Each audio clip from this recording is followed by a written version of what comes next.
जय हिंद दोस्तों, स्वागत है आप सभी का इस सीरीज में जिसमें हम एंशिएंट हिस्ट्री को कवर कर रहे हैं। तो ये क्या, मैंने तो कहा था हम बुद्धिज्म और जैनिज्म देखने वाले हैं, लेकिन यहाँ पर जो पलावास है और चालुक्य से कहाँ से आ गए। अरे बाबा, रह गया था ना एक टॉपिक, कैसा यार, तुम याद भी नहीं दिलाते यार।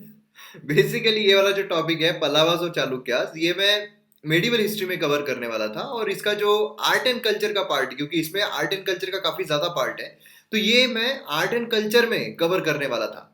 लेकिन फिर मैंने सोचा कि ठीक है, पलावास चालुक्यास जो है इसको हम एंशिएंट हिस्ट्री में ही कवर कर लेते हैं, जिससे कि मेडिवल हिस्ट्री में हम पूरी तरीके से जो मुगल्स हैं उन पर फोकस कर सकते हैं। तो आइए फिर हम एंशिएंट हिस्ट्री में एक और टॉपिक ऐड कर देते हैं, पलावास और चालुक्यास ये देख लेते हैं, और इसके बाद जो बुद्धिज्म है जैनिज्म है वो कवर कर लेंगे, तो फटाफट हमारा कवर हो जाएगा। तो आइए पलावास चालुक्यास के बारे में जानने की कोशिश करते हैं, लेकिन उससे पहले एमएम एकेडमी ऐप से रिलेटेड जो भी अपडेट्स आते हैं उसके लिए आप टेलीग्राम इंस्टाग्राम दोनों ही जगहों पर मयूर मोगरे सर्च करके फॉलो कर सकते हो, तो जल्द से जल्द फॉलो कीजिए। तो यहाँ पर जैसे आप देख सकते हो चालुक्यास ये वाला पोर्शन हमें देखने को मिलता है, लेकिन ये यहीं तक सीमित नहीं है। इनका अगर आप जेनिथ देखोगे तो काफी ज्यादा है, मतलब वेस्टर्न बोलिए, यहाँ पर बादामी बोलिए, ईस्टर्न बोलिए, इस तरीके से हमें चालुक्यास जो है वो देखने को मिलते हैं। और पलावास अगर हम देखते हैं तो यहाँ पर आप येलो इसमें देख सकते हो पलावास जो है कहाँ कहाँ पर स्प्रेडेड है। मतलब बेसिकली हम साउथ इंडिया का पार्ट देख रहे हैं।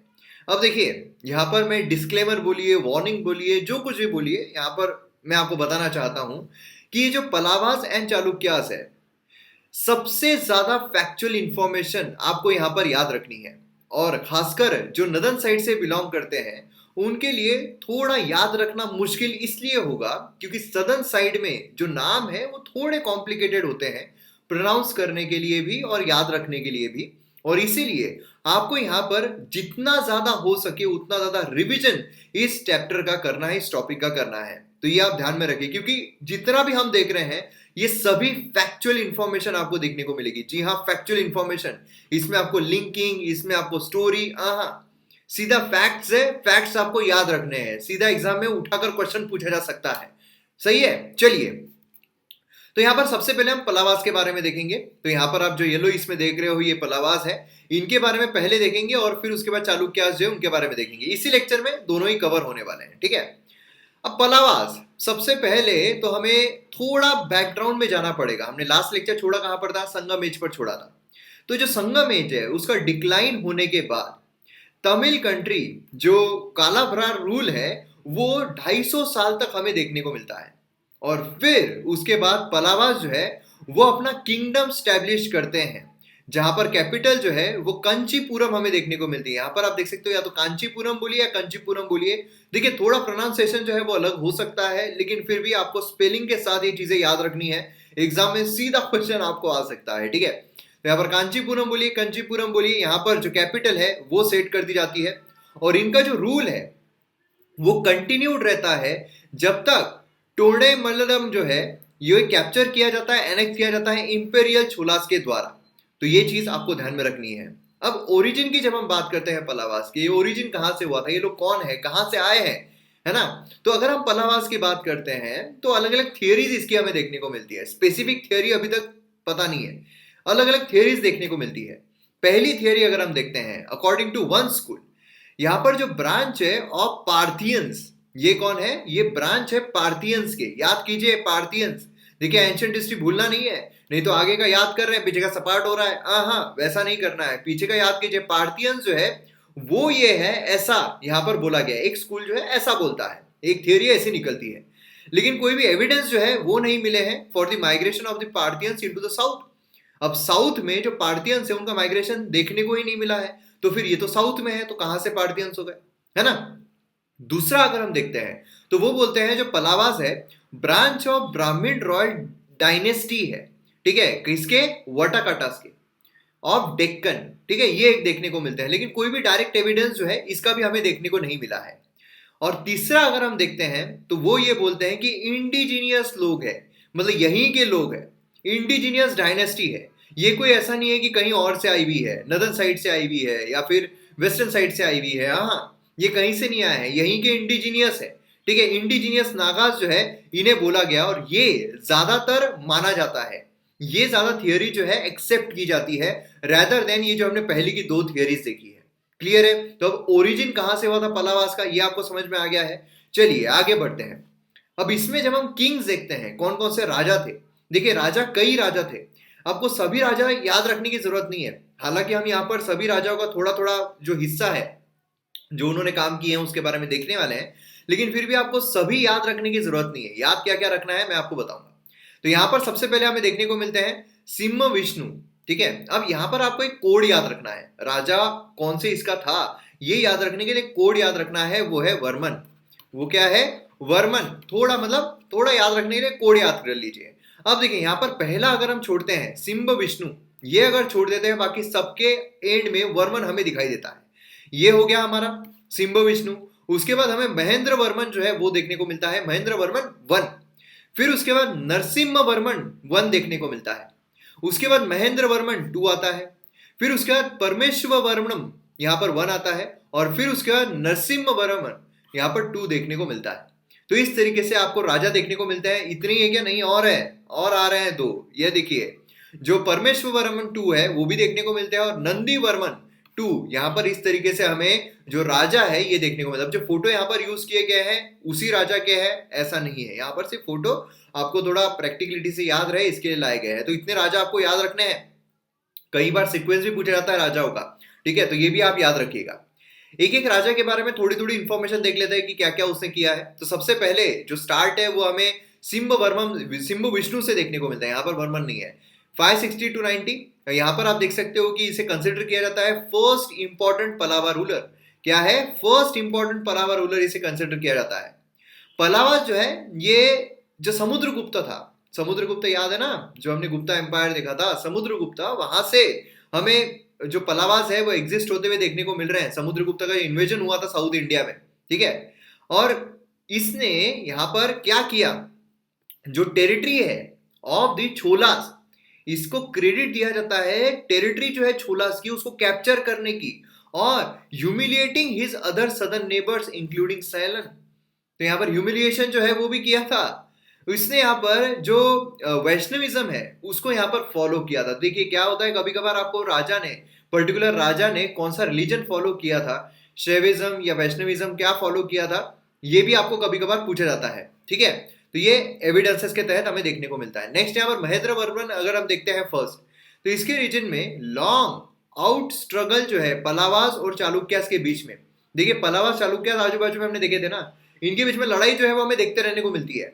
मतलब अभी अगर आप राजाओं के बारे में देखेंगे ना, कई ऐसे हैं चालुक्य के राजा ने यहाँ पर कैप्चर करने की कोशिश की, पलावा के रूलर ने फिर कैप्चर कर लिया। इस तरीके से हमें लड़ाई जो है वो देखने को मिलती है। तो यहाँ पर स्ट्रगल जो है पलावा और चालुक्यास के बीच में महेंद्र वर्मन से शुरू होता हुआ हमें देखने को मिला। इसने यहाँ पर पुलकेशिन टू जो है, देखिए बहुत इंपॉर्टेंट रूलर है। अगर हम जब चालुक्य देखेंगे उस टाइम पर हम देखेंगे पुलकेशिन टू जो है बहुत ही इंपॉर्टेंट, मतलब समझ लीजिए one of the most important राजा जो है वो देखने को मिलता है। इसीलिए ही was defeated by Pulakeshin two, क्योंकि बहुत पावरफुल राजा था चालुक्यास का, है ना। तो इसका जो किंगडम है वो ऑक्यूपाई कर लिया गया था। कि किसको हराया था? पुलकेशिन टू ने महेंद्र वर्मन वन जो है उसको हराया था। अब यहां पर हम आते हैं नरसिम्हा वर्मन वन पर, है ना। मैंने जैसे आपको कहा फैक्चुअल इंफॉर्मेशन है, आपको याद रखनी ही पड़ेगी। इसे कंसिडर किया जाता है the greatest of the Pallava ruler. किसको? तो नरसिम्हा वर्मन वन जो है इसको कंसिडर किया जाता है greatest of the Pallava ruler, ठीक है। मतलब जो पुलकेशिन टू है इसने जो हराया था महेंद्र वर्मन को, अब यहाँ पर इसने क्या किया, फिर से जो है वो उसको हमला जो है वो कर लिया, और फिर यहाँ पर चालुक्यन कैपिटल जो है बदामी कैप्चर कर लिया भाई साहब। मतलब कमाल है, ऐसे कैसे कैप्चर कर लिया उसको, और वो तो मेन कैपिटल समझ लीजिए, कैपिटल जो है वो ही ले लिया, और खुद को टाइटल जो है वो देते। टाइटल देने का तो आपको पता है, अलग अलग जो लोग हैं अलग अलग टाइटल देते रहते हैं। तो इसने भी क्या खुद को टाइटल दिया, वटपी कोंडा, ठीक है। मतलब क्या है, कॉन्कर ऑफ वटपी। तो इस तरीके का टाइटल इसने खुद को दिया था। तो कौन सा टाइटल किसने किसको दिया है ये भी काफी इंपॉर्टेंट हो जाता है। फिर उसके बाद इसने चोलास जो है उसको भी डिफीट किया, चेरास को भी किया, पांड्यास को भी दिया, हमने देखा है ना संगम एज वगैरह में। इसलिए सुप्रीम जो है साउथ इंडिया में ये बन गया, नरसिम्हा वर्मन जो है सुप्रीम बन गया था। इसने 2 नेवल एक्सपीडिशन जो है साइलॉन, मतलब उसके अलाई को हेल्प करने के लिए, Ceylon is prince to capture the throne of Ceylon. तो इस तरीके से हमें देखने को मिलता है। उसी के साथ साथ इसने जो मम्मलपुरम है वहां पर बहुत सारी जो चीजें हैं उसको कंस्ट्रक्ट भी किया, बिल्ड भी किया है।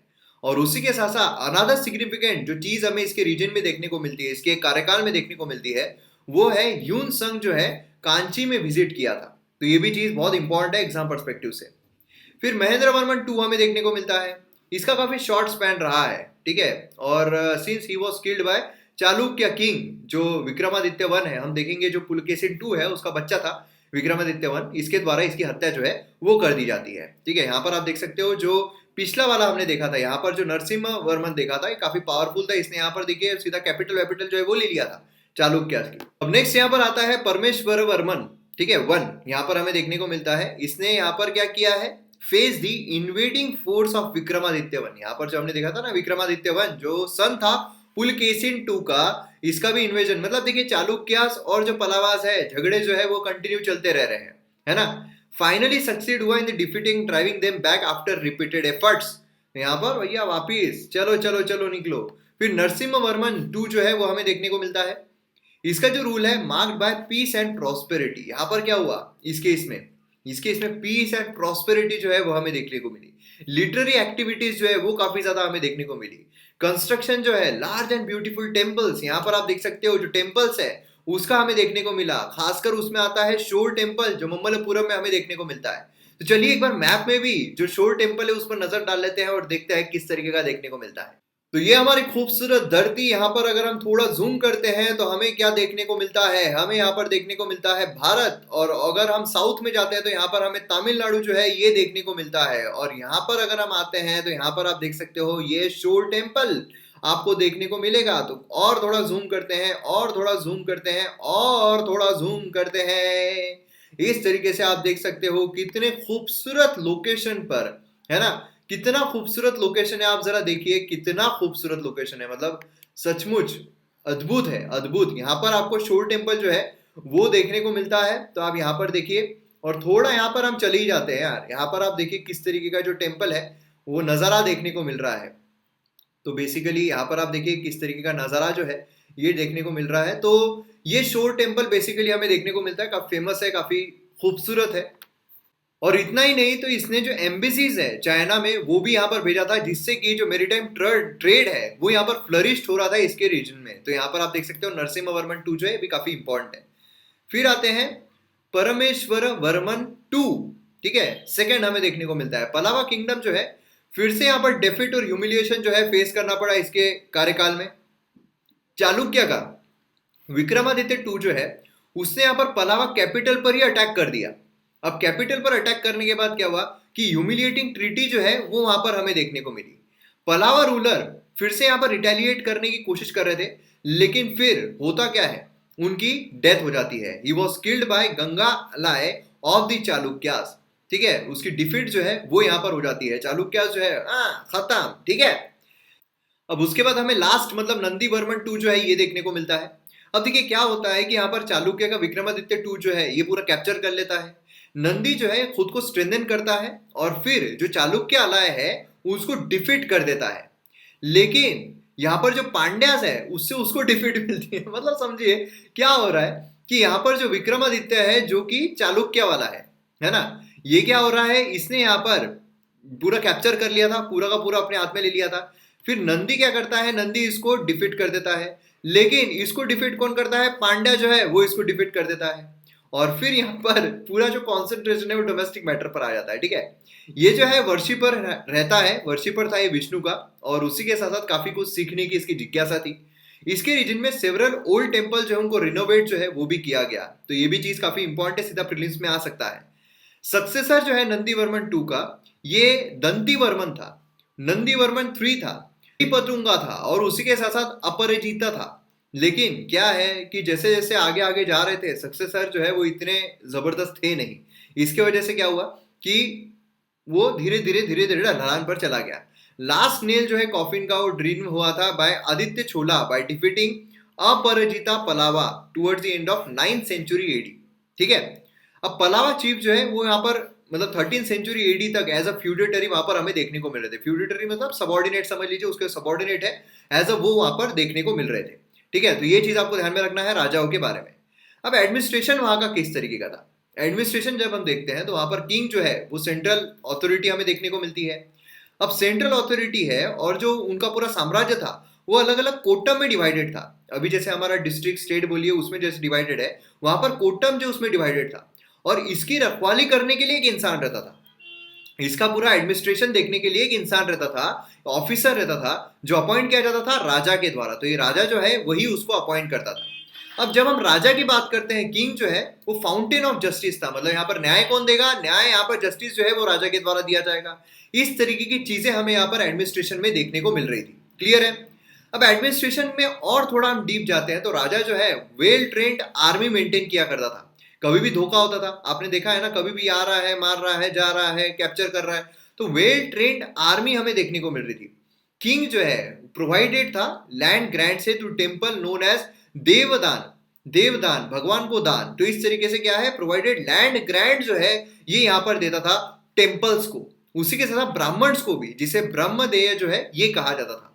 उसी के साथ साथ यहाँ पर सेंट्रल गवर्नमेंट की रिस्पॉन्सिबिलिटी थी कि वो इरिगेशन फैसिलिटीज जो है जमीन को दे। मतलब सोचिए, तब भी सेंट्रल गवर्नमेंट की रिस्पॉन्सिबिलिटी थी कि इरिगेशन फैसिलिटी दो करके। इरिगेशन टैंक्स जो है वो हमें कई जगहों पर देखने को मिलते हैं महेंद्र वर्मन वन के कार्यकाल में। फिर उसके बाद इकोनॉमी की जब हम बात करते हैं तो देखिए डिटेल्ड इंफॉर्मेशन जो है टैक्स सिस्टम पर वो ट्रेस की जा सकती है पलावा इंस्क्रिप्शन में। डिटेल्ड इंफॉर्मेशन, सारी चीजें हमें एग्जैक्टली पता है कैसा वहां पर टैक्सेशन सिस्टम था। उसमें सबसे ज्यादा अगर रेवेन्यू सोर्स हम देखते हैं तो लैंड टैक्स जो है ये प्राइमरी सोर्स था गवर्नमेंट के रेवेन्यू का। क्योंकि जब आप स्टैंडिंग आर्मी रख रहे हो, जब आप इरिगेशन प्रोवाइड कर रहे हो, तो आपको खर्चा तो करना पड़ेगा। और खर्चा जब करना है तो आपके पास आएगा कैसे, टैक्स के जरिए आएगा। सबसे प्राइमरी सोर्स कौन सा था, तो लैंड टैक्स हमें देखने को मिल रहा था। लेकिन क्या ये लैंड टैक्स सभी को देना पड़ता था, ब्राह्मण्स को भी देना पड़ता था, सभी को देना पड़ता था? जी नहीं। यहां पर आप देखोगे ब्रह्मदेय और देवदान जो लैंड जो है ये एग्जाम थे टैक्स से। यहां पर ये एग्जाम किए गए थे टैक्स से। ट्रेडर्स, आर्टिसन जैसे कारपेंटर्स हो गए, गोल्ड स्मिथ हो गए, वॉशरमैन हो गए, ऑयल प्रेशर्स हो गए, वीवर्स हो गए, इनको गवर्नमेंट को टैक्स जो है वो देना पड़ता था। इससे हमें पता चलता है कि यहाँ पर जो ट्रेड है वो भी अच्छा खासा हमें देखने को मिल रहा था। जो पला इंस्क्रिप्शन है वो काफी लाइट जो है वो, मतलब जो विलेज असेंबलीज होती थी जिसे हम सभास कहते हैं, कमिटीज कहते हैं, उस पर भी डालते हैं। मतलब ये भी चीजें हमें वहां पर देखने को मिल रही थी।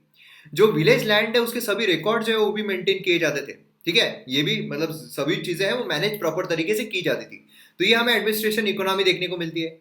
सोसाइटी अगर हम देखते हैं तो तमिल सोसाइटी जो है ग्रेट चेंज पलावा पीरियड के दौरान देखने को मिलती है। यहाँ पर जो कास्ट सिस्टम है काफी रिजिड हो गई थी। ठीक है, जो कास्ट सिस्टम हमने देखी थी काफी रिजिड यहाँ पर हमें देखने को मिल रही थी। ब्राह्मण जो है उन्होंने हाई प्लेस सोसाइटी में ली थी। इनको लैंड ग्रांट जो है किंग के द्वारा, नोबल्स के द्वारा दिए जाते थे। उसी के साथ साथ यहाँ पर दे वर ऑल्सो गिवन रिस्पॉन्सिबिलिटी कि वो टेम्पल्स की तरफ देखे। ठीक है, मतलब ब्राह्मण्स का काफी उच्च यहाँ पर जो स्तर है वो रखा गया था। पलावा पीरियड जो है उसने यहाँ पर जो शैविज्म है वो यहाँ पर विटनेस किया। पलावा रीजन के दौरान शैविज्म, वैष्णविज्म ये काफी विटनेस किया। और यहाँ पर बुद्धिज्म जो है उसका डिक्लाइन देखा गया। यहाँ पर आप देखिए बहुत important, decline of Buddhism and Jainism. Clear है, मतलब शैविज्म और वैष्णविज्म जो है इसका ऊपर, और जो बुद्धिज्म है, जैनिज्म है, इसका थोड़ा बैकवर्ड। खासकर बुद्धिज्म का बहुत हमें जो स्तर है वो नीचे जाता हुआ देखने को मिला। शैव नैनमर और वैष्णव अलवर इन्होंने कंट्रीब्यूट किया शैविज्म और वैष्णविज्म के लिए। तो ये भी नाम जो है काफी ज्यादा इंपॉर्टेंट हो जाते हैं। ठीक है, भक्ति मूवमेंट के दौरान ये भी कहा जाता है इसको। उसी के साथ यहाँ पर हिम्स जो है वो भी कंपोज किए गए थे तमिल लैंग्वेज में। ये जो हिम्स है ये रिवेल करते हैं इंपॉर्टेंस ऑफ डिवोशन एंड भक्ति। काफी ज्यादा भक्ति जो है उसके साथ यहाँ पर किया जाता था। कंस्ट्रक्शन जो है पलावा किंग्स के द्वारा जो टेम्पल्स है उसका कंस्ट्रक्शन हमें देखने को मिलता है। अलग अलग रिलीजन में यहाँ पर आप देख सकते हो स्प्रेड जो है इन टू रिलीजन्स का, ये काफी ज्यादा हमें देखने को मिलता है। और इसी के हमें जो सबूत है वो देखने को मिलते हैं। एजुकेशन और लिटरेचर की जब हम बात करते हैं पलावा में, पलावा जो है ग्रेट पैटर्न थे लर्निंग के। काफी उनको लर्निंग की काफी जिज्ञासा थी। उनकी जो कैपिटल है कांची, एंशियंट सेंटर था लर्निंग का। जो घटिका कांची में हमें देखने को मिलता है, पॉपुलर था और काफी स्टूडेंट्स को अट्रैक्ट करता था पूरे इंडिया से। पूरे इंडिया में जितने भी स्टूडेंट्स है, अब्रॉड में भी जो स्टूडेंट्स है वो भी यहाँ पर आते थे पढ़ने के लिए। फाउंडर जो है कदम्बा डायनेस्टी का मयूर शर्मन, ठीक है ध्यान रखिए ना, मयूर शर्मन, ठीक है, स्टडीड वेदास एट कांची। इसने भी यहाँ पर वेदास जो है उसकी पढ़ाई की थी कांची में। डिंगानगा यहाँ पर जो है बुद्धिस्ट राइटर वो भी यहाँ पर स्टडी करने के लिए आया था कांची में। धर्मपला जो बाद में head of the Nalanda university बन जाता है, ये भी यहाँ पर कांची में ही बिलोंग करता है। मतलब आप सोचिए कि सबसे मेन जो चीज, मेन जो जगह है वो हमें यहाँ पर देखने को मिलती है।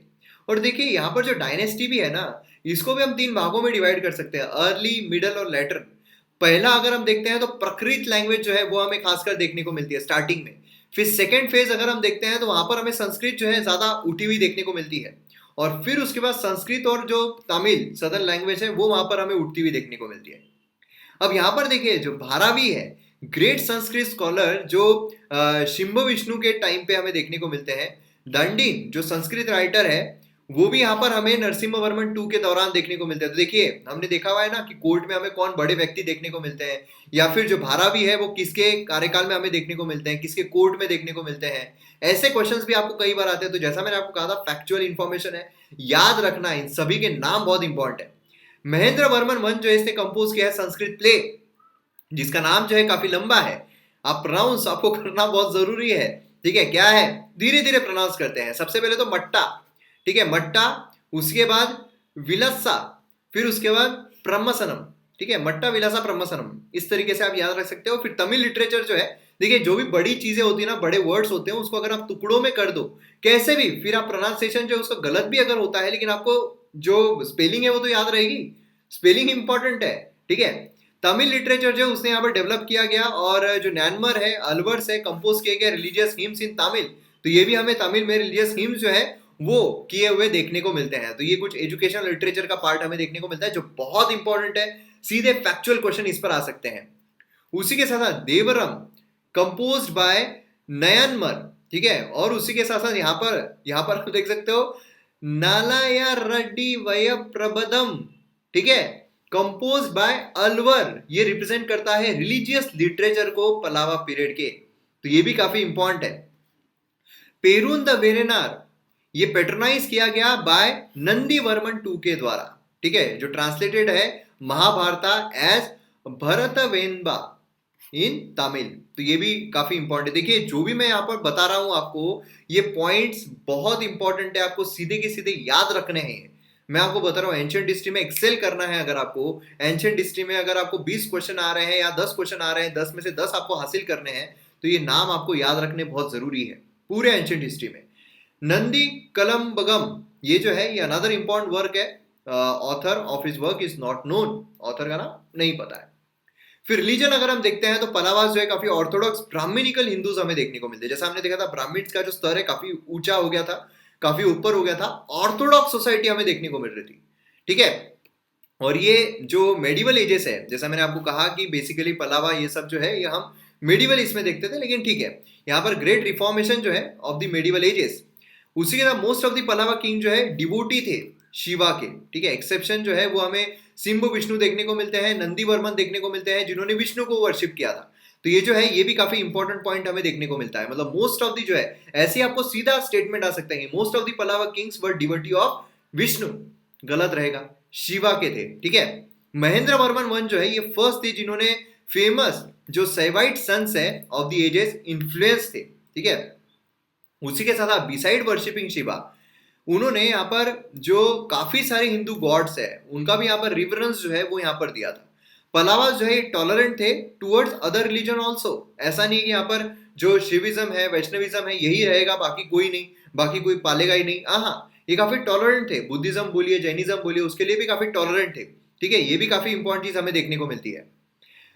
वैदिक ट्रेडिशन जो है general बॉस्ड over the local tradition. जो वैदिक ट्रेडिशन है यहाँ पर क्या था, लोकल ट्रेडिशन जो है ये बॉस्ड हो गया था। ठीक है, तो ये भी काफी इंपॉर्टेंट चीज हमें यहाँ पर देखने को मिलती है। शैवाइट सन जो है वर अपार, संबंधार, सुंदरार, ये कुछ हमें देखने को मिलते हैं। जो नाम है ये भी काफी इंपॉर्टेंट हो जाते हैं। ठीक है, ध्यान में रखिएगा, बहुत इंपॉर्टेंट है।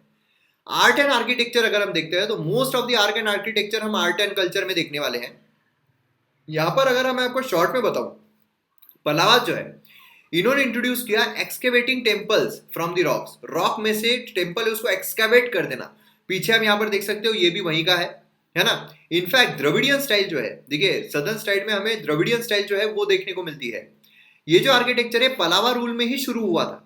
तो आर्ट एंड आर्किटेक्चर ये जो हमारा कोर्स रहेगा उसमें आपको डिटेल में सारी चीजें मिलेगी। इट वॉज ग्रेजुअल इवोल्यूशन, जो यहाँ पर केव टेम्पल से शुरू हुआ था, टू मोनोलिथिक रथ यहाँ पर हमें स्ट्रक्चरल टेम्पल्स में देखने को मिलते हैं। सेकेंड स्टेज जो है पलावा आर्किटेक्चर का रिप्रेजेंट होता है मोनोलिथिक रथ और मंडप से। मोनोलिथिक रथ और मंडप ये हमें देखने को मिलते हैं जो ममल्लपुरम में फाउंड किए जाते हैं, ठीक है। उसी के साथ ओपन आर्ट गैलरी जो है ममल्लपुरम में, वो भी एक इंपॉर्टेंट मॉन्यूमेंट्स यहाँ पर हमें देखने को मिलते हैं जो काफी ब्यूटीफुली सजाए गए हैं, ब्यूटीफुली वहां पर हमें चीजें जो है वो देखने को मिलती है। तो ये कुछ आर्ट एंड आर्किटेक्चर का पार्ट था। फाइन आर्ट भी हमें देखने को मिलता है, जैसे कि म्यूजिक हो गया, डांस हो गया, पेंटिंग हो गया, ये भी यहाँ पर डेवलप किए गए थे पलावास के दौरान, ठीक है। ऐसा नहीं है कि वो शौकीन नहीं थे। उसी के साथ यहाँ पर अगर आप देखोगे अलवर्स और नैनमर जो है उन्होंने यहाँ पर हिम्स कंपोज किए वेरियस म्यूजिक टोन्स में, हमने ऑलरेडी देखा हुआ है। डांस एंड ड्रामास जो है वो भी डेवलप किए गए थे। उसी के साथ साथ यहाँ पर आप देखिए सित्तनवसन पेंटिंग जो है ये भी इस पीरियड में बिलोंग करती है, तो ये बहुत इंपॉर्टेंट पेंटिंग हमें देखने को मिलती है, ठीक है। तो ये भी काफी इंपॉर्टेंट इंफॉर्मेशन है। अब स्प्रेड जो है इंडियन कल्चर का, ये इन्होंने वेरियस पार्ट्स में किया है। पलावास जो है वो यहाँ पर इंस्ट्रूमेंटल रहे हैं इंडियन कल्चर को साउथ ईस्ट एशिया में स्प्रेड करने के लिए। मतलब आप देखोगे जावा, कंबोडिया, अन्नम, ये सभी जगहों पर जो इंडियन कल्चर है इन्होंने स्प्रेड किया है, तो ये भी काफी इंपॉर्टेंट चीज है। शैविज्म जो है enjoyed official patronage in this countries.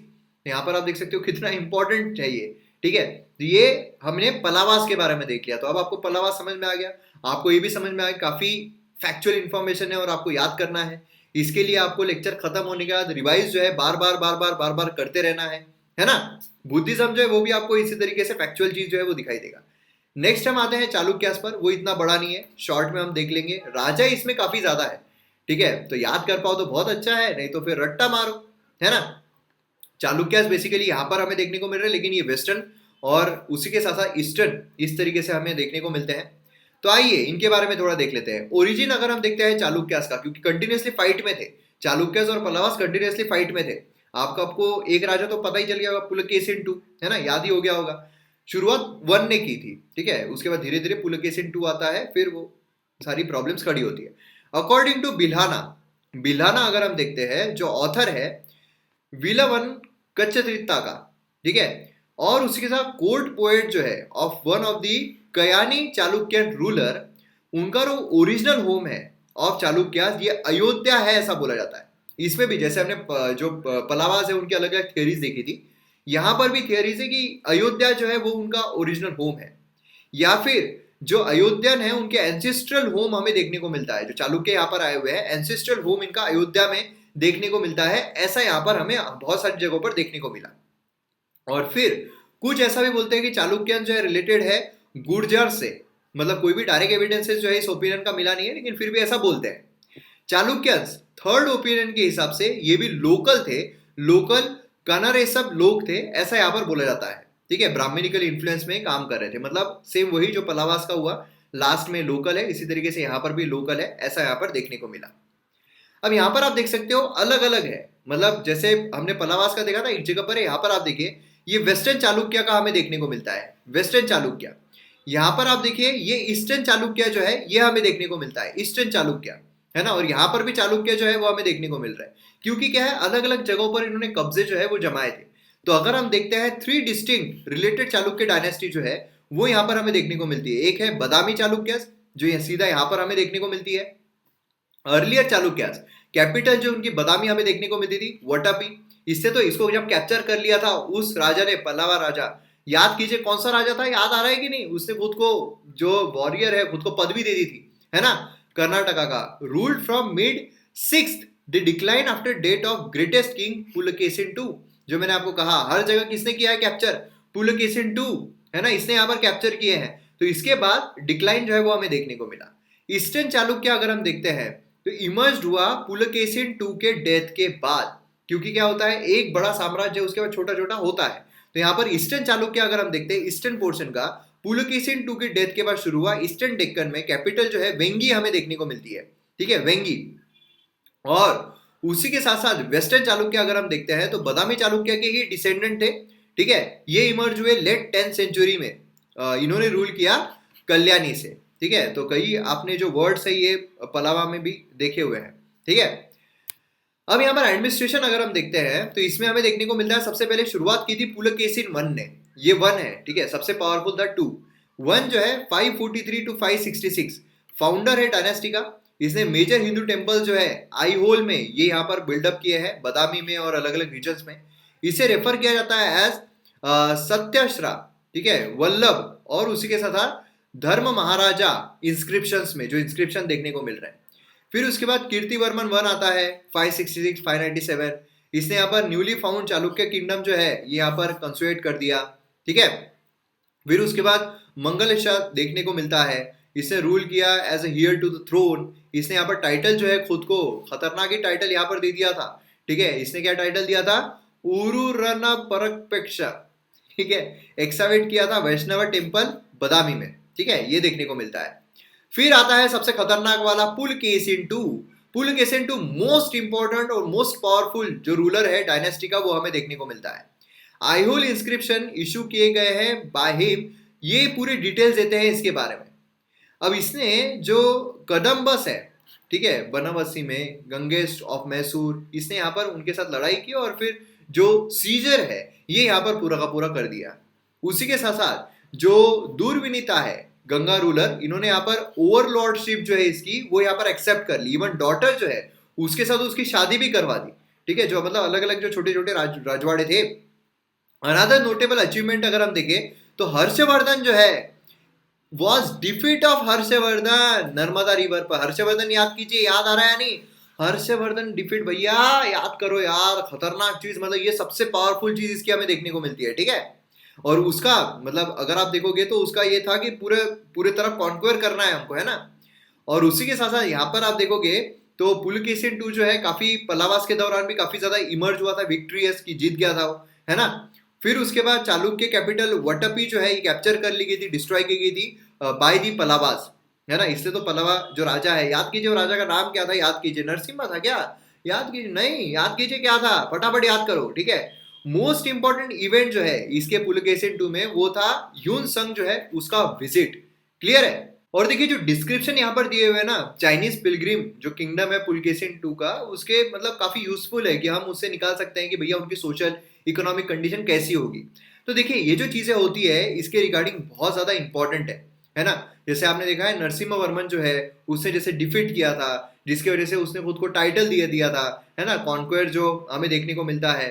तो ये जो है ये काफी इंपॉर्टेंट चीजें हो जाती है, ये आपको सीधे तरीके से ध्यान में रखना पड़ता है, सीधा याद करना पड़ता है। और जब तक आप याद नहीं करोगे तब तक फिर मतलब नहीं है एंशिएंट हिस्ट्री को पढ़ने में।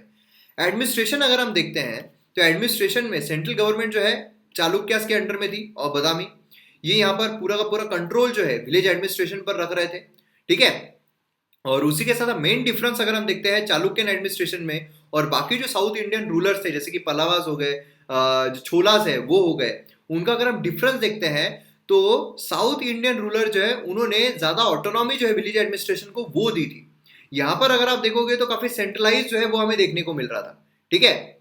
और उसी के साथ चालुक्य जो है बदामी के, उनको ग्रेट मेरीटाइम पावर जो है ये भी माना जाता है। जो बदामी के हैं, देखिए सबसे प्रोमिनेंट सबसे इंपॉर्टेंट बदामी वाले ही है, ठीक है। बाकी ईस्टर्न और वेस्टर्न अगर हम देखते हैं तो इतना नहीं, क्योंकि उन्हीं के निकले हुए हैं वो।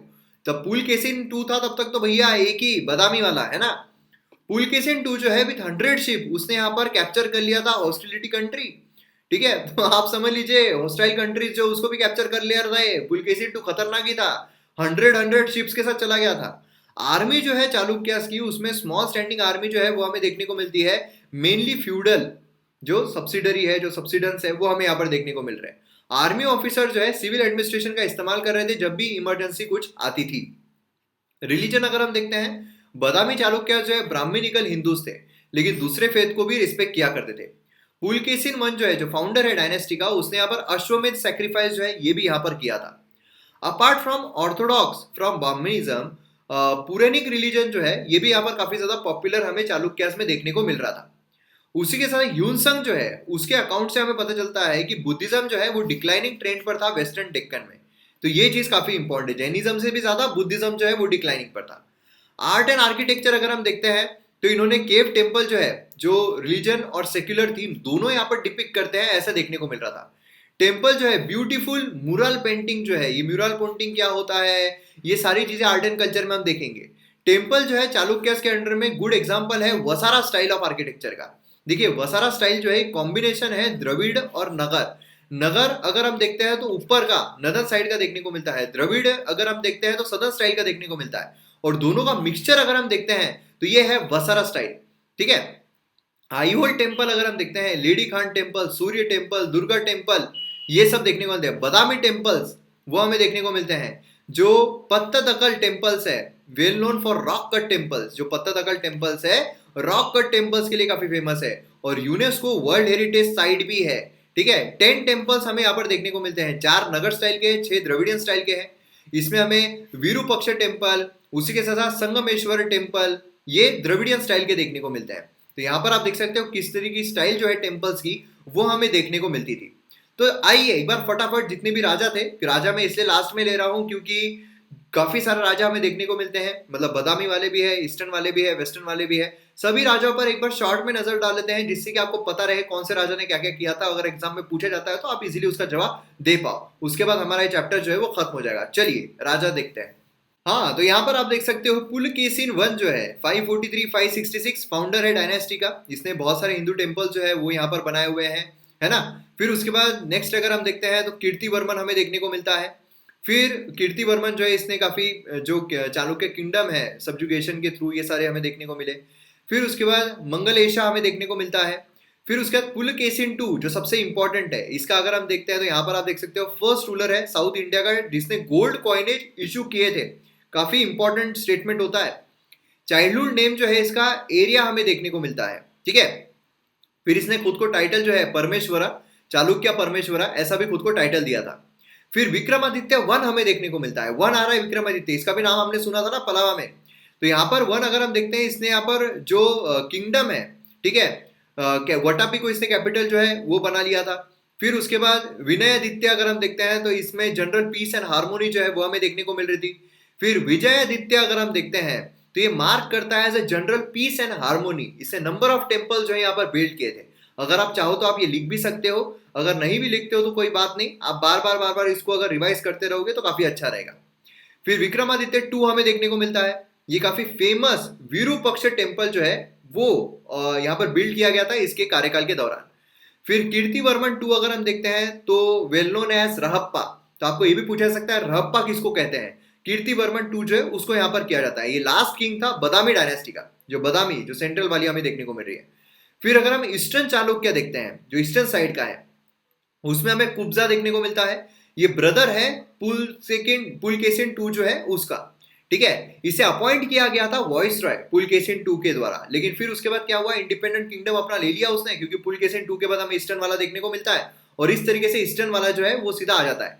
इसने खुद को टाइटल भी दिया था, यहाँ पर आप देख सकते हो क्या टाइटल दिया था, विश्व सिद्धि, ये मतलब कॉन्कोर ऑफ डिफिकल्टीज, ये टाइटल भी इसने खुद को दिया था। फिर उसके बाद जय सिम्हा वन ये हमें यहाँ पर देखने को मिलता है। इसने यहाँ पर कुब्जा जो है उसको सक्सीड किया एज लॉन्ग ईस्टर्न चालुक्य, जिसने 32 ईयर्स तक रूल किया। फिर उसके बाद इंद्र भद्रा का ये हमें देखने को मिलता है। फिर उसके बाद विष्णु वर्धन टू हमें देखने को मिलता है, शॉर्ट पीरियड के लिए इसने कार्यकाल संभाला था। फिर उसके बाद मंगी, जय सिम्हा, कोक्की, इसने भी शॉर्ट ड्यूरेशन के लिए काम किया। तो इससे करते करते एक आता है यहाँ पर, कौन सा आता है, विजयादित्य वन हमें देखने को मिलता है। इसने जो उसके फादर है उसको सक्सीड किया। फिर उसके बाद यहाँ पर हमें इसके द्वारा काफी सारी चीजें जो है वो देखने को मिलती है। फिर उसके बाद अलग अलग राजा हमें देखने को मिलते हैं जिनका इतना कोई रोल जो है वो रहा नहीं है, इसलिए हमारे एग्जाम पर्सपेक्टिव से बिल्कुल इंपॉर्टेंट नहीं है।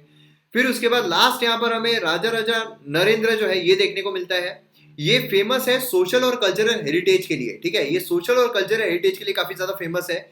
इसमें 2 लिटरेरी वर्क जो है वो हमें यहाँ पर देखने को मिलते हैं। ठीक है, तो ये संस्कृत जो है महाभारत कर्नाटका में इसके द्वारा जो पॉपुलराइज किए गए थे, तो ये जो है काफी ज्यादा इंपॉर्टेंट यहाँ पर हमें देखने को मिलते हैं। उसी के साथ साथ यहाँ पर तमिल ट्रांसलेशन जो है महाभारत का, ये इसके ही कार्यकाल में हुआ था। तो ऐसा भी क्वेश्चन आपको आ सकता है, ये कौन बनेगा करोड़पति भी पूछा सकता है, किसके कार्यकाल में महाभारत है ना ट्रांसलेशन जो है वो देखने को मिला है। तो राजा राजा नरेंद्र इसके कार्यकाल में देखने को मिलता है। ठीक है, फिर उसके बाद लास्ट अगर हम देखते हैं तो विजयादित्य, यहाँ पर वो लास्ट हमें देखने को मिलता है।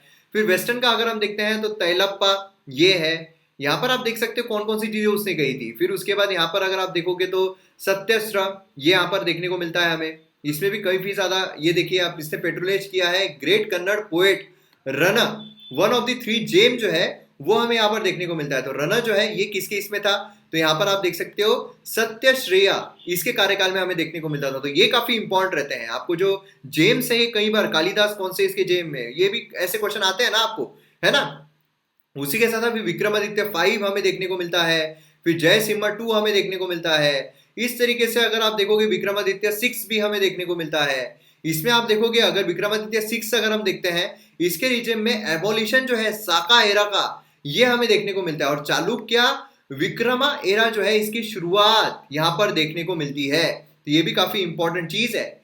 इसने जो टेम्पल्स है वो भी यहाँ पर बिल्डअप किए हैं, हमारे एग्जाम पर्सपेक्टिव से काफी इंपॉर्टेंट हो जाता है। फिर सोमेश्वरा हमें देखने को मिलता है, ठीक है, नोटेड हिस्टोरियन है, स्कॉलर पोएट हमें देखने को मिलता है सोमेश्वरा जो 3 है ये, ठीक है। इसके कार्यकाल में भी काफी सारी चीजें हुई। इसने भी खुद को टाइटल दिया था, क्या दिया था, सर्वज्ञ भूपा, ये टाइटल जो है वो इसके द्वारा दिया गया है ना, क्योंकि काफी स्कॉलर था इसलिए हमें देखने को मिलता है। फिर उसके बाद जो तैलप्पा है ये आता है। फिर उसी के साथ साथ यहाँ पर हमें सोमेश्वरा और 4 जो है वो देखने को मिलता है। जो सोमेश्वरा 4 है लास्ट किंग जो है वो हमें देखने को मिलता है।